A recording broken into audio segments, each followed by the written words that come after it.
Hello YouTube, my name is Surviving History, and today we're at VFW Post 7980 in Millstadt, Illinois to take a look at the M47 Patton II that they have on display.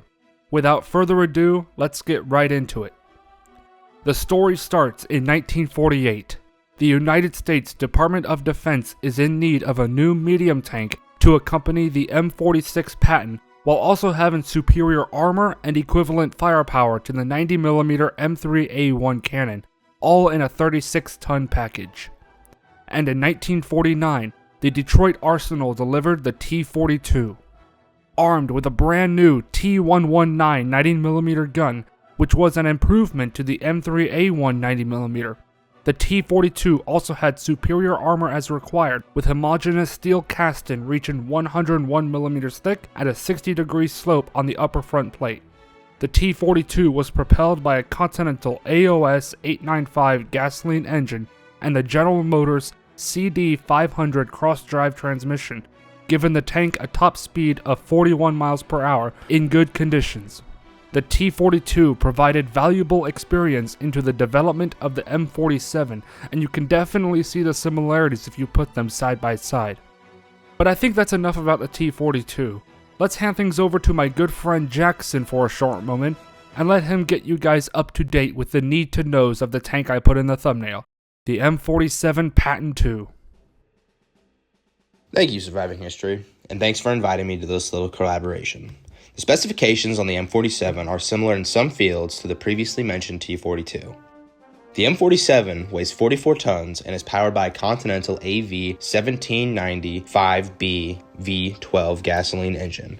Also, an Allison CD 850-4 transmission, providing the tank with 850 horsepower and a power-to-weight ratio of 17.6 HPT at a top speed of 30 miles per hour. The 47 is crewed by 5 men instead of sharing the T-42's 4-man crew layout. The M47 carries the gunner, the loader, and the commander in the turret.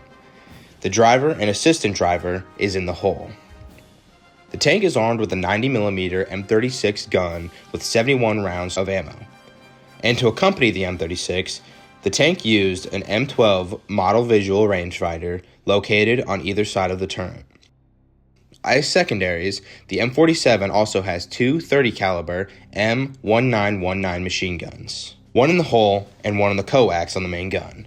On the roof, the option is up to the crew wishes to mount a 50 caliber M2 Browning. Now, where the M47 is more similar to the T-42 is in the protection field. The M47 sports 102mm of armor on the upper front plate angled at 60 degrees. On the hull sides, the armor is hardened up to 85mm at most and 38mm at least. The turret is protected by 121mm at the front and 66mm on the side in varying angles thanks to its curved shape.